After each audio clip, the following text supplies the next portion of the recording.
Welcome to She Said Homestead, the podcast that explores homesteading from a range of perspectives. We're Sage and Mickayla, two homesteaders, each with unique experiences, properties, and future goals for our homesteads. We're discussing various homesteading topics, sharing our personal experiences as women working full-time who are managing homesteads as well, and shining a light on the stories of other inspiring homesteaders. Before we dive in, be sure to hit that subscribe button so you never miss an episode. And if you enjoy our podcast, please consider leaving a review. It really helps us grow and share these homesteading stories with even more people. Hey there guys, welcome back to the podcast. I'm Mickayla from Calico Cow Acres. And I'm Sage from Terra Nova Acres, and we both have homesteads in Western North Carolina. Today we are going to be going over what we learned as beginner homesteaders. But before we get into that, why don't you tell me about your week, Sage? This week is the first week that it has really felt like fall. And I know that I'm a little bit chillier than where you are, but there's a 48 low on the forecast, which for mid-August feels out of place. And I don't know if it's because it always catches me off guard every year or if it's because it's just earlier this year, but I don't know. I was not ready for that. I'm still in August mode. I'm still in it's summer mode and picking tomatoes. So that has been, I'm not going to lie, a little bit jarring, but it has sort of lit a fire under me to get food preserved. So honestly, that's what I've spent most of the week doing. I took a whole batch of peaches and preserved them in several different ways. I've been drying herbs and peppers. I've been, canning tomatoes, figuring out ways to put up eggs, all the things. So yeah, it's definitely been a preservation heavy week. And then I'm also trying out new recipes. One, to think of new ways to preserve the food that I've already had because I'm getting a little bit sick of the same recipes. And then two, preparing to have dairy in the spring, fingers crossed, hopefully. So figuring out ways to use that. So I tried pickling eggs for the first time this week, which found some recipes I didn't like, found some recipes I do like. And then also I finally made yogurt. I've had milk in my fridge for a really long time wanting to make yogurt. And I finally did it the other night. And it's pretty good. Did your homemade yogurt turn out runny or did you thicken it somehow? It's not totally runny, but it's not totally thick either. So I actually usually enjoy something called skyr, which is Icelandic yogurt.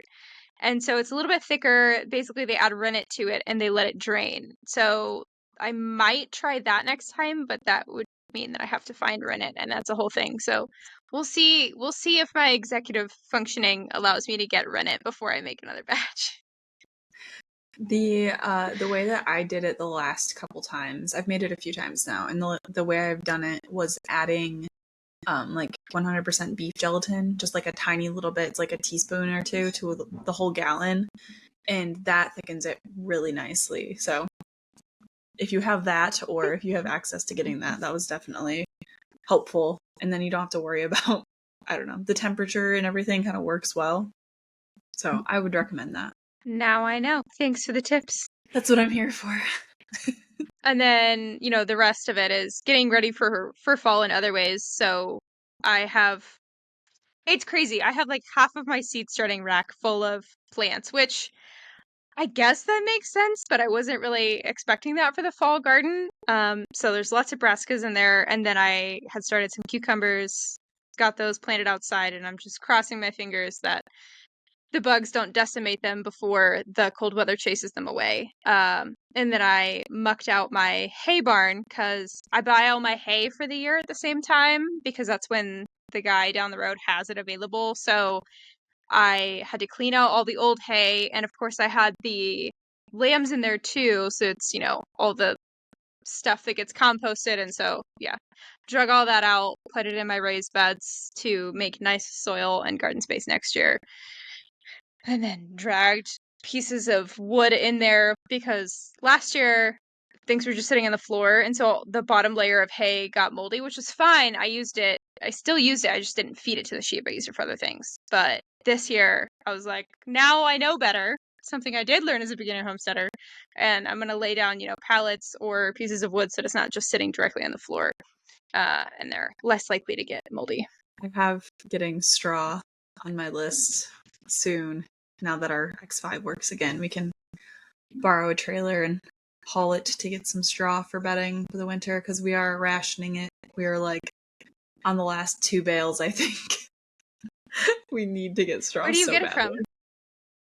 Last year we got it from the mill by your house, just because that was the only straw that we could find that like potentially might not be sprayed at that point in time when we needed it. So it's worked well. I haven't had any issues with it, other than I want to get second cut if I can, so that there's not seeds in it, because it does sprout quite a bit. What about you? What were you up to this week? As you know, and everybody else is about to know, I've had quite an eventful last 24 hours, I guess, but this whole weekend was kind of jam-packed with stuff. Not on the homestead, really. Like you, we've had some pretty cool mornings, and I've actually been able to like go outside and enjoy myself for a little bit and not be sweating by the time I'm back in. And I think we have a low of 57 tonight, actually. It's nice and cool outside right now. It was only 80 today. It's been still in the high 80s, and then like the real feel is in the high 90s. So it feels like fall to me here. Taylor got the X5 fixed, which is my car. It's been broken for 3 years. I feel like we've talked about this a few times. Almost on the exact day of the like 3-year anniversary of it breaking. But we got that plated and it's working now. For the most part, it's fixed. It can drive fine places. So he's been driving that. And because that's fixed, we took that up to Asheville on Saturday. Well, Asheville area. We went to a brewery and played putt-putt at the brewery. And then we went to some antique stores and stuff as like our little first wedding anniversary date, because our anniversary was Sunday. And then we have finally gotten to the point where we saved up just enough money to buy our floors. So after we did that, we loaded the X5 literally to the ceiling with 1,500 pounds of flooring, 46 boxes of flooring to the ceiling. The people at Home Depot were like, please do not break too hard because this flooring is going to fly forward and smack you in the head. Oh, God. It was fine. I held it back. It didn't hit Taylor in the head or anything. So that was really exciting. We have all of our floors for the house. I immediately got home and took a box and laid it all in the kitchen so I could see what it would look like. Very, very excited. So now I just need to get all of the other pieces in place, like the drywall and painting, and Taylor has 3 more joists to finish, and then I can get working on that. And then we can put floors in. Very, very excited to have floors. That's gonna feel so good. I can't wait for you to have floors. I know that's a big deal. Yeah, I took them out of the box and laid them down, and then I just stood on one piece of floor for like 20 minutes looking at it barefoot. I was like, this feels so nice. I've been to a handful of houses in the last 2 years because I don't leave much. And every time I get to walk into somebody's house and take off my shoes and I like have bare feet and I'm like, whoa, this feels weird. Luxury. So, yeah, you have floors. And you don't have to wear your shoes if you don't want to. So yeah, as soon as those are in, I'm never wearing shoes again. That's basically what that means. Because I hate it. I'm very, very excited. That's definitely the highlight of my weekend was the floors and, you know, celebrating our anniversary. But that kind of went together. On Sunday, Taylor had kind of planned this outing day with some friends. It's really weird because usually I'm the one who's planning things for us to do, but Red's husband, Steven, is friends with Taylor. Like, they actually talk and everything. So they planned this, and some of their friends also, who we've kind of gotten to know. They were renting a pontoon boat on one of the lakes a little north of us for the day, and so they invited us, and we got to just go hang out on the pontoon and drive around the lake, and there was like a huge foam lily pad thing on the back, and we got to just swim, and they brought their little wiener dog and their golden, and we played with them all day, and it was really nice. I got really sunburnt. If anybody's watching this, you might be able to see my sunburn. I'll show it to you. I told Sage before we started recording that I look like a ripe tomato. You are what you eat. Come on now. Yeah. So that was really fun, really good day. And then I got home and I was super exhausted. Haven't been swimming since we moved here from Charleston. So I went to bed early. This is the really fun in quotations part of the story, and I apologize for my week being really long. But I woke up at like 3 in the morning yesterday morning, Monday, and I literally could not breathe at all. And I was like having to choke air down, and I could feel like my airway pinching together, and I could feel the air like struggling to get through it. And so I made it until 6:30 when Taylor got up. I was just like standing over the stove inhaling like simmering steam and essential oils to like try and open up my airway. And I tried using, I probably should not say this online. I tried using Taylor's rescue inhaler. That didn't help at all. It was like too far gone. I do not have asthma. I've never had asthma. And so we decided to like try and wait until the walk-in clinic, urgent care opened. I ended up taking an allergy pill that like helped enough for me to sit up and take a little bit of a nap. And then I ended up being able to schedule an appointment at a doctor's office and get in. And so I spent like the whole day at the doctor's office, and I haven't been to the doctor in a long time. So they wanted to do all of the tests and like make sure my general health was good too. They gave me a breathing treatment that helped, which it's funny because it was like the same stuff as the rescue inhaler that didn't work. And then they sent me to the hospital for labs, for x-rays, and had to go. I was there until like 3:30 p.m. like doing hospital and doctor office things. And then I came home and I napped for 3 hours and ate some mac and cheese. They said I probably have asthma now, and they think it's because I had COVID last summer, and that just like is an effect of that I have now. So that's a really fun thing. It's like activity, exercise induced. I've noticed it over the last few months since it's gotten hot. I have not really been able to do outside stuff very much. Like, I used to be able to do wheelbarrows and wheelbarrows full of moving like dirt or mulch around the property, and I couldn't make it through more than one last week. And I think that probably swimming all day on Sunday is the cause of all of this, like it really spurring it into like a full-on asthma attack. But we're good now. They prescribed a daily inhaler for the next month, and then we'll just see what happens. But I can breathe again. I slept okay last night. I was actually really scared to go to sleep last night, but I was able to sleep. So we're good now. I'm a little tired and a little out of breath still, and sore from having my blood drawn and stuff. But other than that, we're alive and we're breathing. And that was my whole week. On the mend. Yeah. Yeah, I think I forgot to bring up that I had some medical stuff recently too that I'm still dealing with. Basically, whenever I change positions, if I go from sitting or standing up to laying down, or if I go from laying down to standing up, the whole room spits. Like, I get dizzy to the point that I'm nauseous, and that's not really getting any better. So maybe that's just how I live my life now. Me and you are just gonna slowly fall apart. Is this what it's like to be almost 30 and 30? I don't like this. Maybe that's what it is. I'm just old now, and I'm not used to that. That's just how life goes. Yeah. Tell somebody who's God. older than 30, tell us if it just keeps going downhill. Does it get better? All right, well, I don't know if there's really a way to even transition falling apart into what we learned as we get our homesteaders. But I'm just gonna roll into my first one, which is food is both easier and harder to grow than I thought, which sounds contradictory, obviously, but getting into building a garden and actually switching my focus to production more than just having, my tiny little gardens and the houses that I rented.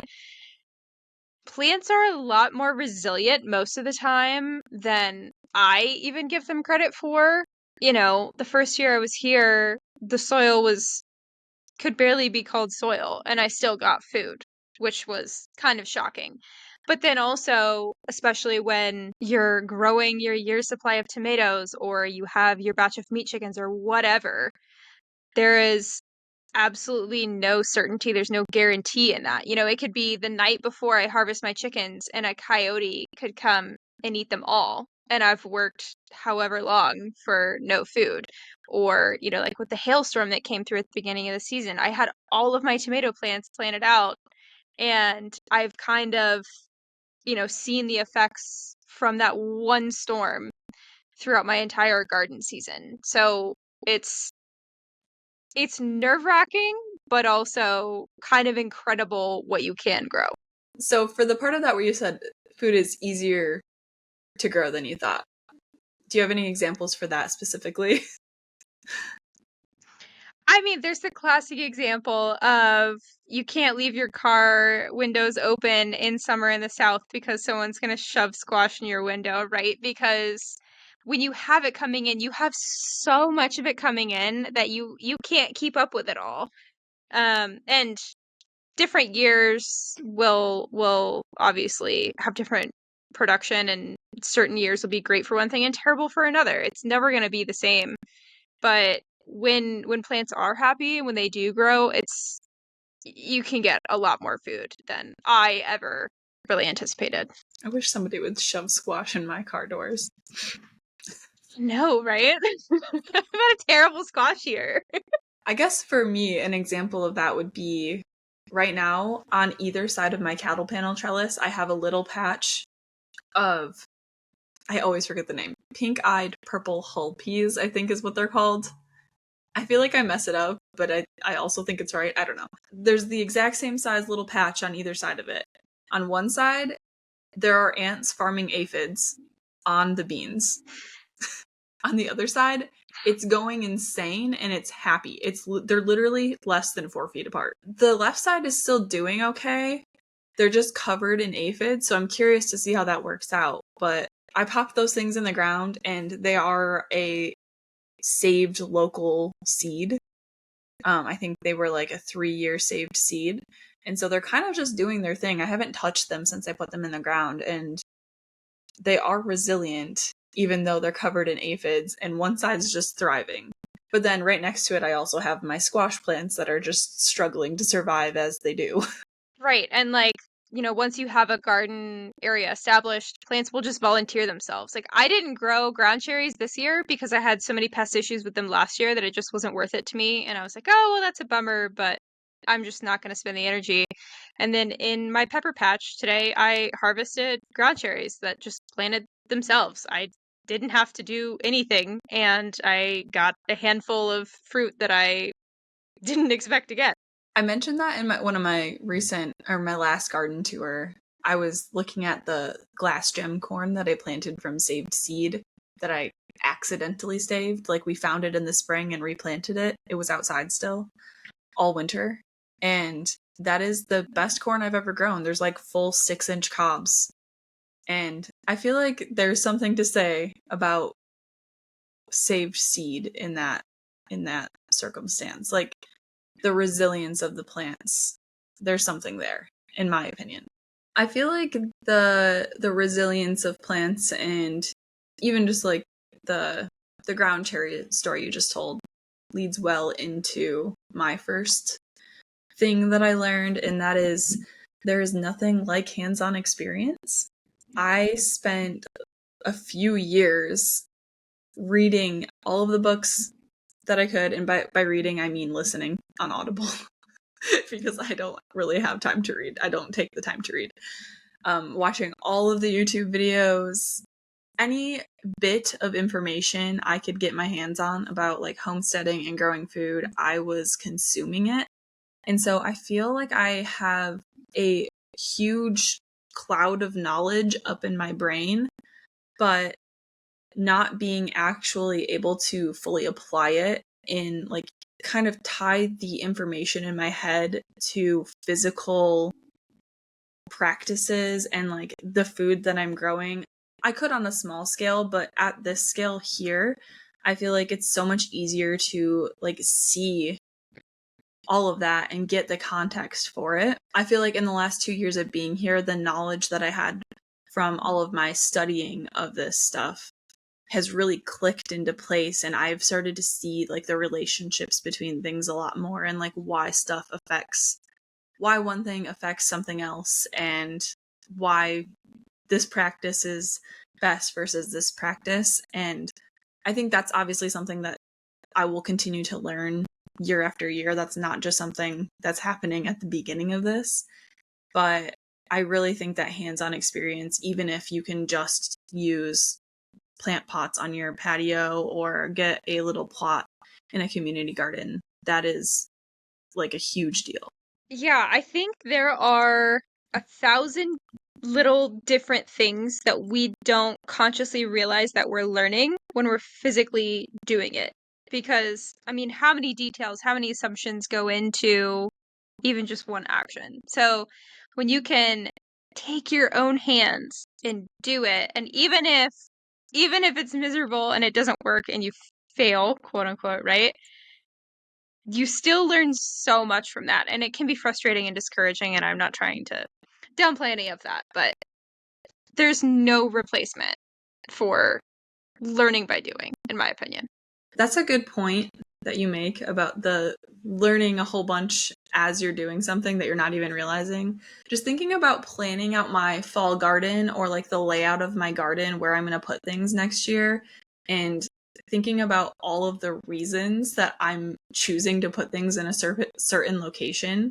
I honestly could probably have a list of like 100 different reasons if I really thought about it. And that's kind of crazy to think about, because I don't consciously think about that one by one as I'm making those decisions. It's kind of like I'm inferring from knowing what happened this season, knowing where things were this past season. And that's why I try to do that right after the garden season's done. I try and like plan out next season's garden while it's all fresh in my mind, because I did learn so much from this past season. Another thing that stands out to me for what I learned when I started homesteading is how much variety there is to produce. And don't get me wrong, I knew that there was more produce than what's available in the grocery store, but I didn't have a grasp on like truly how small the percentage is of what's available in the grocery store. Usually you have one kind of yellow squash, you have one kind of zucchini, maybe you'll have like two kinds of cucumbers, right?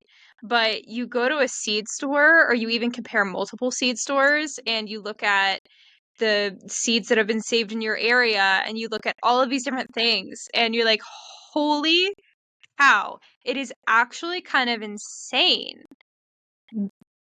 What's crazier is not how many varieties are out there. What's crazier to me now is how few varieties are popularly available. The thing about that is the craziest to me is that they're not even on the shelves because they taste the best or they're like the prettiest or anything. It's literally because they travel well and they store well.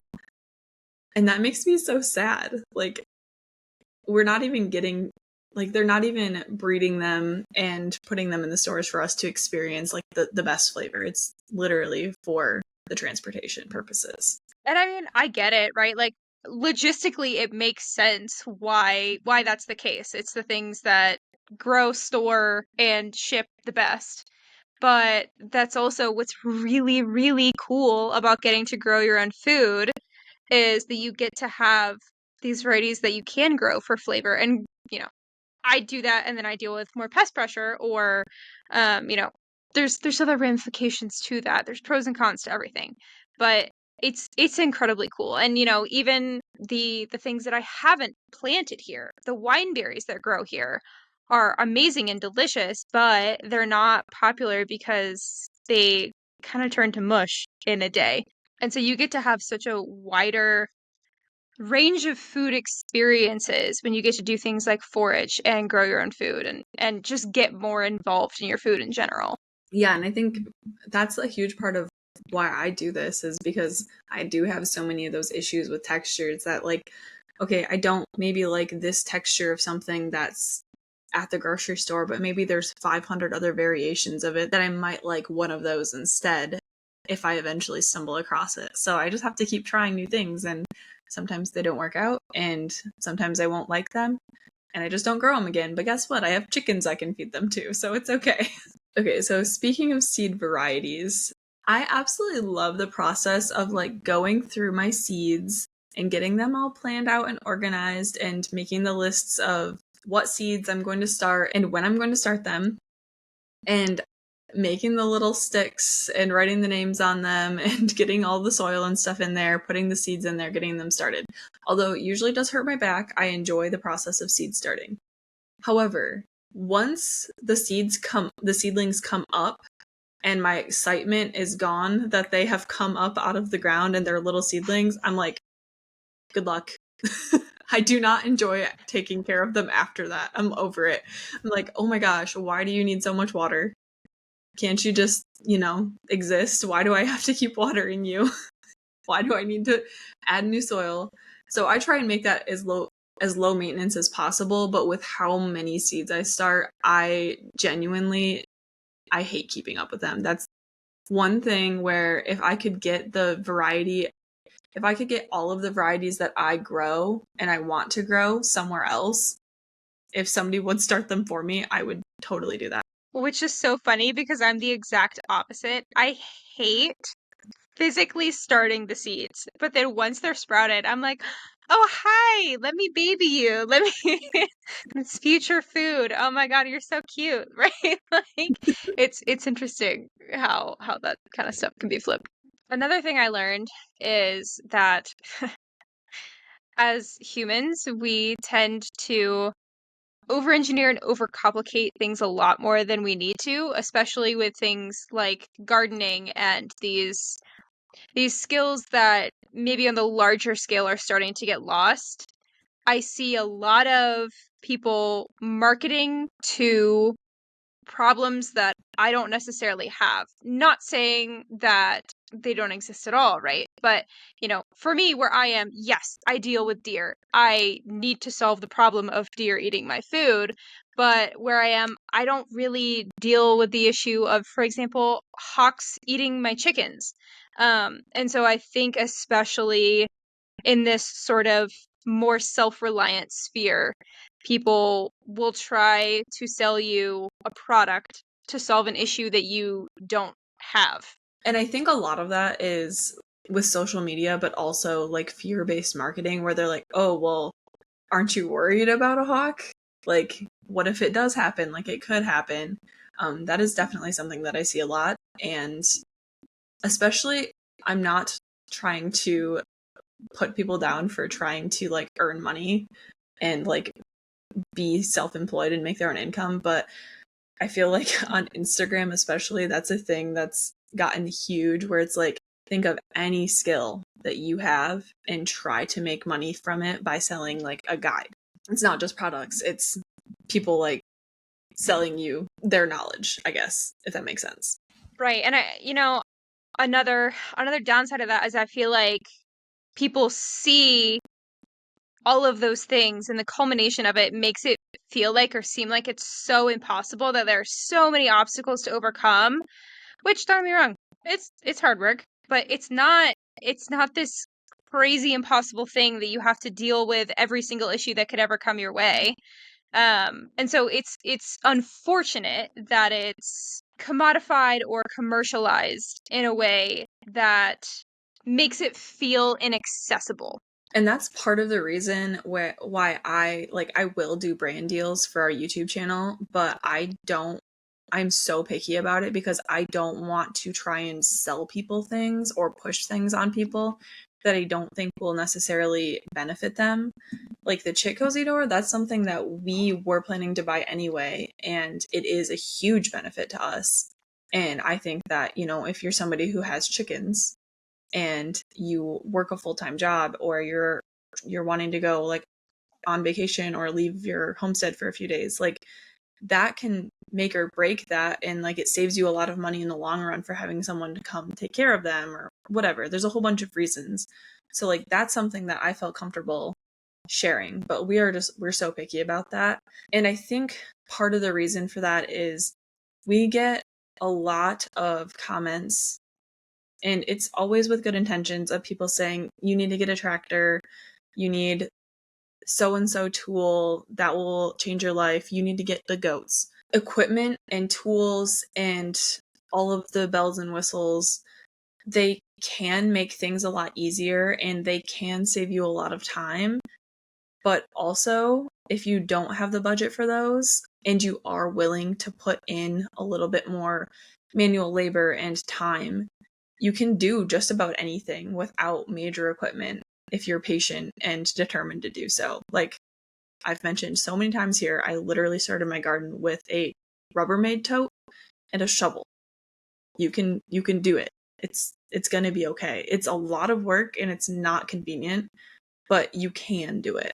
Right. And a friendly reminder that I don't own a lawnmower with any sort of engine in it. I have sheep for a reason, right? It's not just starting out and working with simple tools. It's you can strategically plan your livestock, your land, your overall structure around those sorts of things. Yeah, and you live on the side of a mountain, so.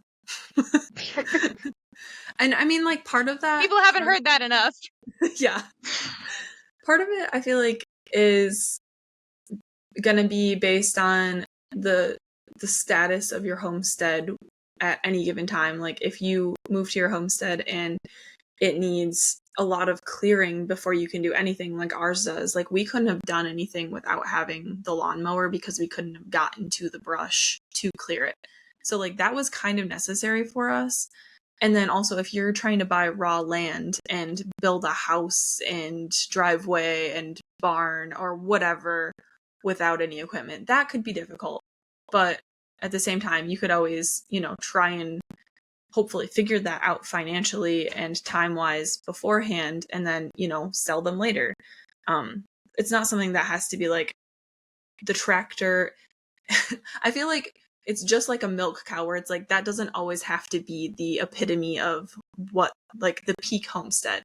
The tractor doesn't have to be peak homestead. You can do it with it. There's nothing wrong with that. You can also do it without it. There's also nothing wrong with that. Which kind of goes well into the next point, which is that it is so much more expensive than I ever imagined.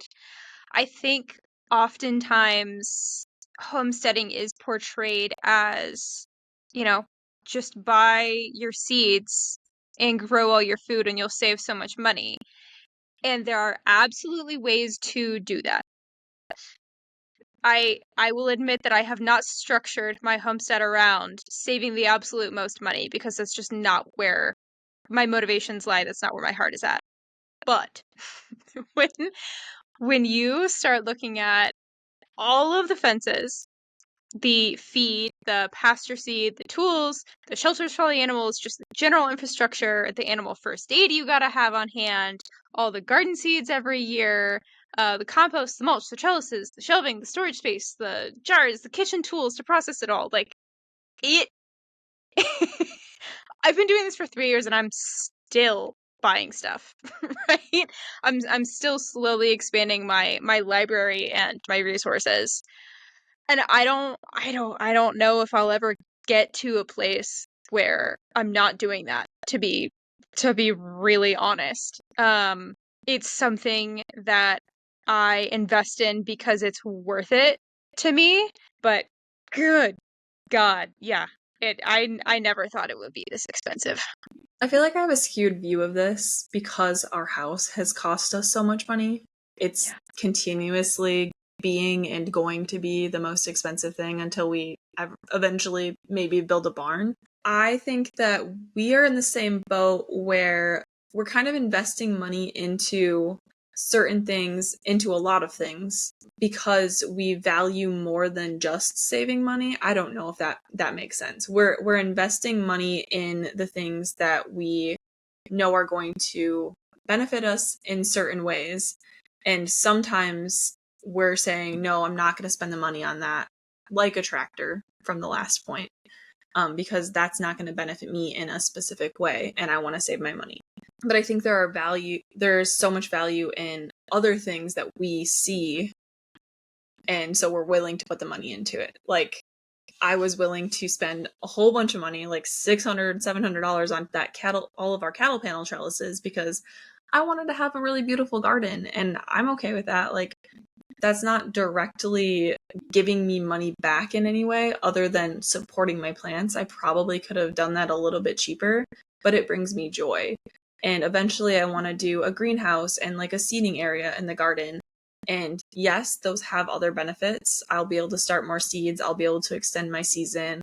But having a table out in the garden doesn't really do me any good other than being able to sit and enjoy my garden. And I think prioritizing that stuff is okay. Right. And I also don't want to make it seem like it's a bad investment or that it doesn't pay off at all, because, homesteading is a long-term game. Is you're not in here for the short-term gratification. You're here for like 10 years down the road kind of deal. And so, I just spent hundreds of dollars on weck jars, but those are going to last me forever unless I break them, right? They're things that should last. They're things that will pay off, but the upfront admission fee can be hefty. Yeah, I mean, you spend a $50 on a peach tree, and then 3 years later you get 3 peaches off of it. And then hopefully in a couple more years, you're going to be getting more peaches off of it than you know what to do with. And at that point, you have to think, okay, how many peaches would I have gotten with this $50? How much did you spend on peaches last week? $35. There you go. And you made 5 recipes with that. And, you'll be able to Technically get more like so many 7, peaches. but we're not going to get into details. It's definitely like a waiting game, but it's gonna be very worth it, like monetarily at some point for sure. My next point, I guess, is that making temporary solutions work in the meantime is completely valid as an option, but so is saving up to invest in something that's higher quality that serves you better.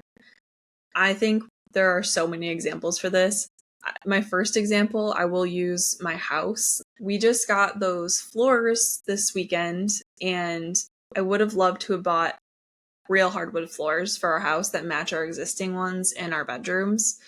But that is literally probably 8, 9, 10 times the amount of money than the floors we got. And so right now we're investing in what could be considered a temporary solution, where like down the line, if these floors ever wear out and we're in the position where we can actually save money while we have floors in the house still, even if they aren't the highest quality, for those hardwoods down the line, we can do that. But I think that especially for a home, like creating a space that feels good to you, especially because I'm so affected by my environment, like creating a temporary solution that works well enough is completely valid. But in like terms of our chicken coop, we wanted to just go ahead and put the money in right away and get that taken care of so we didn't have to do it again. But on the flip side, it would have been totally okay for us to just throw something together that was good enough and then saved up if we weren't in the position to spend that money on our coop right away. I guess you were just talking about weck jars, and you're investing in a whole bunch of weck jars right now, so that could be considered your high quality investment, where you got all of your ball jars to begin with because that was what was available and a more affordable option at the time. But now you've discovered the weck jars and you want to invest in them and slowly transition to those. And I feel like that's also completely valid. You have reasons for doing that. Right. And, you can do what's good enough now, knowing that you're going to have more time and more energy and potentially more money to throw at it the next year. So, for example, my garden, the first year, all I could do was broad fork it and throw some compost on it. Like, I didn't even get most of it mulched. And then the second year, I was able to get, more mulch down. I was able to line some of the rows, not all of them, and add the the cattle panel trellis, and that was a huge upgrade. And then this year, I was able to get pretty much everything mulched. I had my cattle panel trellis, but I didn't get compost down. So like there's nothing wrong with taking it bit by bit and investing in it when you can manage. Another thing that starting as a beginner homesteader has changed for me or taught me is more of a perspective shift. So not growing up in this lifestyle and coming from the suburbs where, go to school, go to college, get your job, live in the city, get established in your career. And, the trade-off there is you are spending your time doing all of these things so you can hand people money and get all your food and get all your goods and get all of this other stuff. And you don't have to spend the time to do that. That's kind of how society works, and I'm not knocking that entirely. I want to be very clear about that. But homesteading has changed that as the default setting for me. So whereas before I was like, there's absolutely no way that I'm gonna freaking like make my own soap. No, I'll just pay $3 for my soap. Now that's flipped. It's like, okay, do I have the time, the money, the resources, the lack of overwhelm to add that to my list, right? And if the answer is yes, I probably am gonna do it myself. And I have my own motivations for that, right? I really care about the quality of the food that I'm eating. I really care about what my candles do or don't have in them. I really care about what my soap does or doesn't have in it. And so again, it's a matter of what's worth it to me. But it's really interesting to have that perspective swap and almost like not even realize that it happened until, I start writing down, hey, what did I learn as a beginner homesteader? And you compare, who you are now to who you were a few years ago. You're like, oh, okay, that's actually a lot different than I thought it was. I don't know that I'd realized that before you just said this, but I definitely have that. I've had that switch in my brain too, for the most part. But I think part of it is not necessarily just like because I want to do it for so and so reason. It's because I get like hyper fixated on new hobbies. I'm like, ooh, that sounds fun. Let me add something else to my plate. So I don't know that in my case that it's necessarily always a good thing, because I do think I tend to take stuff on just because I think that I can do it. Finding that balance of like the quality of things and wanting to do it myself versus just like clicking order on Amazon. That's definitely something that I've become a lot more conscious of now that I've, one, spending all my money on the homestead, and two, just like being here and like learning about this whole lifestyle and kind of getting into all of it. It is a huge deal to have a community that you can ask questions, ask them for help, or just to vent. Starting a podcast so we can talk for a half hour beforehand to just vent all of our frustrations and activities and fun things of the week. That, honestly, this is like a huge part of my week. I can just talk all of the food and garden and homestead things, and either you're here because you want to hear all of that, or you're Sage and she has to listen to all of it. I'm here voluntarily, for the record. But yeah, I think in general, as a beginner homesteader, you might not, especially if you've moved somewhere new, you might not have that community unless you've built it online. And I mean, we met online.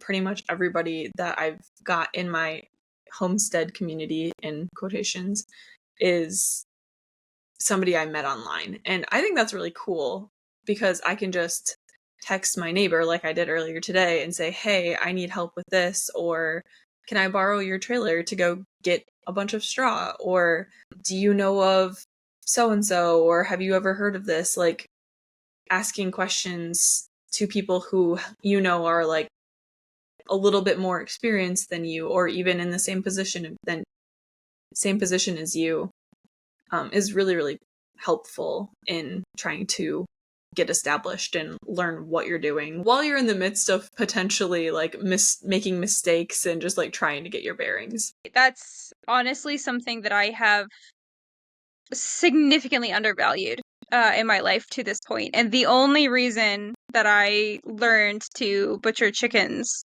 is because I happened to buy a rooster off of a guy on Craigslist and showed him the YouTube channel, and he was like, "Hey, you look super new. I will be totally happy to, teach you how to butcher chickens." And he didn't have to do that. For all he knew, I was going to mess up every single chicken I touched, that's his meat supply for the year. So connecting with people like that and, you know, tapping into just honestly like the generosity that people have that I did not expect it makes homesteading really cool.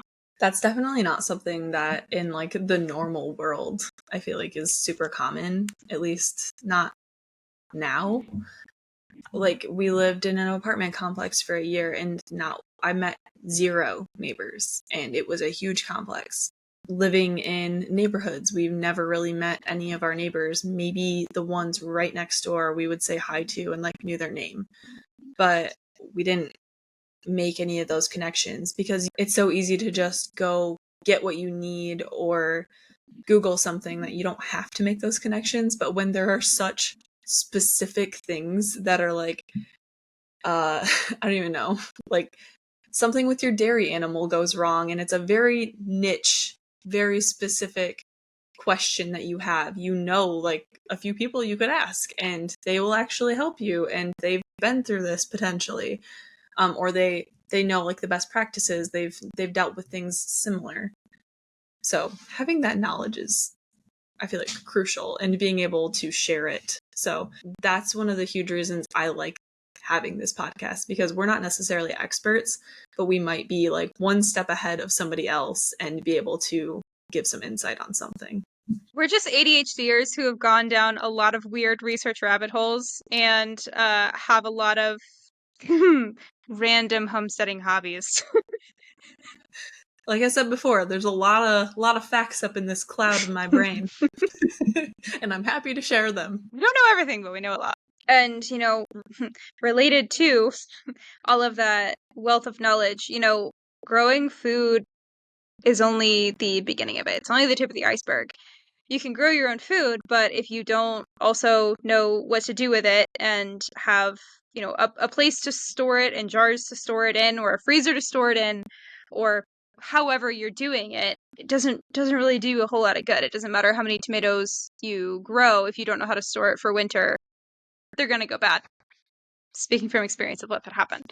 I never canned anything until I lived on the homestead and had a surplus of food and had to figure it out. And I continue to buy more jars. I continue to buy more shelving every year. I continue to look at ways to preserve more food without having to put it in the freezer because, yeah, I could buy another freezer, but that's not necessarily where I want to put my money. And there are other alternatives. So if I can dry it, if I can can it, I'm probably going to do that.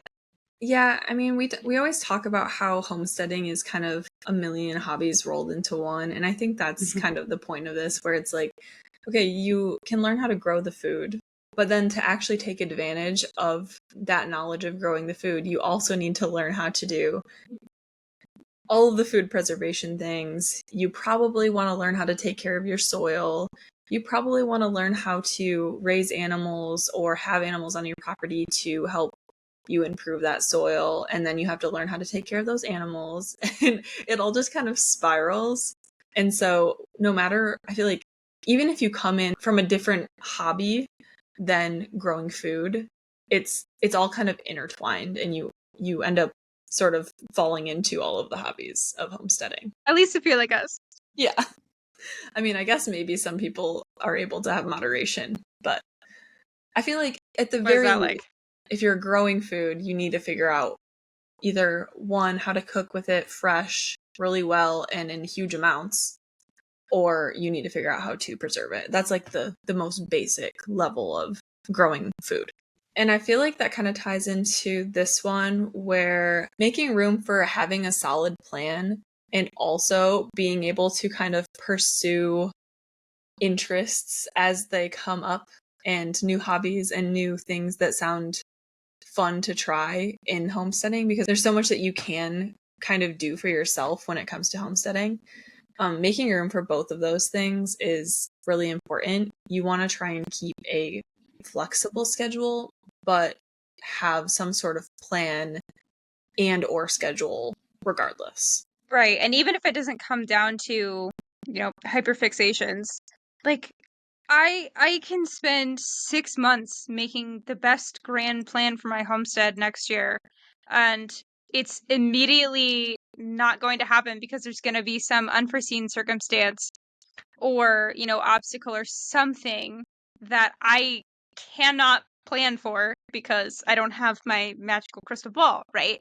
So it's not a reflection on anyone's planning skills, but you have to have a main plan, a main vision, a main direction, but then also be flexible enough to be able to work with the punches as they come in. And I mean, yeah, life throws you curveballs. At least me, curveballs constantly. Like whenever we are planning to get goats, a car breaks and I have to spend $1,000 to fix that. Or we have a $3,000 vet bill out of nowhere, and like that just keeps happening. And no matter how much I plan to get goats, it just keeps getting pushed off. And that's just like, it's not just the goats. That happens with a lot of things, and it's not always because of money. Sometimes it's just because I planned too many things for myself and I ran out of time. It just happens, and you can't really control it. But I always do have this like running list of things that I want to try and accomplish, even if it's 5 years from now. Like if I have an idea, I write it down because my brain just keeps on moving at 100 miles an hour and keeps thinking up more ideas. So I'm definitely going to forget the idea I had 2 days ago if I don't write it down. So having some sort of plan, I feel like is super important and can be beneficial. Weather will do that too. I mean, that's almost its own category, especially when you're growing your own food that's going to be outside, unless you have a really deep pocketbook and you're growing everything indoors, which congratulations if that's you, but that's not me. So, we're as homesteaders most of the time, we're always going to be at the mercy of the weather for the garden or the animals or, the well freezing. Like there's there's so many things attached to just the weather when your life is so dependent on seasons and just nature in general. Yeah, I mean, how many times have we referenced in all of the episodes this summer, like the lack of rain, or there's way too much rain right now, or the hurricanes happening and the hail. It's just, I mean, I feel like it's probably just going to keep getting crazier and crazier, honestly. But anybody who's been growing their food at any point in history has had to deal with the weather. And I think we're at a good point in time where we can actually like look at our phones and see this weather app and know, okay, there's going to be a storm coming in 2 days potentially, and I need to make sure that my tomatoes are picked so that they're not going to split, like simple things like that. I feel like we have a whole bunch of benefits there. I feel like this next one is a really good one to end on, and that is, it is hard not to compare your property, your progress, just where you're at in general to people who you're watching on social media, or just seeing others in like the homesteading space who are 1, 2, 5, 10, and however many more years ahead of you. So I know that I try to use the videos that I watch and the social media accounts that I follow as an inspiration for things that I would like to try and accomplish here in the future, and not necessarily like comparing like, okay, well, my tomatoes are doing horrible this year. Why are theirs doing so much better than mine? And I literally had that thought earlier today I was watching the Hollers video, and their greenhouse is just going crazy with tomatoes. And I'm like, man, that'd be so nice. I wish that I had that problem. And I'm like, okay, This is only my second year here. There are a whole bunch of other reasons that my tomatoes might not be doing as well. And also there are a whole bunch of reasons that some of their other crops might not be doing well this year. And it's just going to change every year. And they're however many more years in. Even our gardens, you're a season ahead of me, but we're in completely different locations, even though we're only an hour apart. And so there are so many reasons why they might be doing differently, and we might be in different places because we have different goals. So like when I met your sheep this spring, I'm like, oh, I would love to have sheep in the future because these are so cute and cuddly. I don't know 100% sure if that matches what our goals here are, but it's nice to think about the potential of that and like see that happening. So I like seeing the inspiration. It gives me like a lot of energy, but I know that it's hard not to compare things. Right. Yeah, that's almost inherent in human nature, right? Is to say this is where I am, that's where you are, and I don't know, to some degree there's envy there, right? And if and where and when people are doing something quote unquote more successfully than you. I think just for me personally, because have always been such a goal-oriented person and I just want to do the things and I really, really want to do them well. It sucks when I start my cucumbers inside 2 weeks ahead and I have all the great plans and I put them out at, just the right time. And then a golf ball sized piece of hail just, takes it away in a second.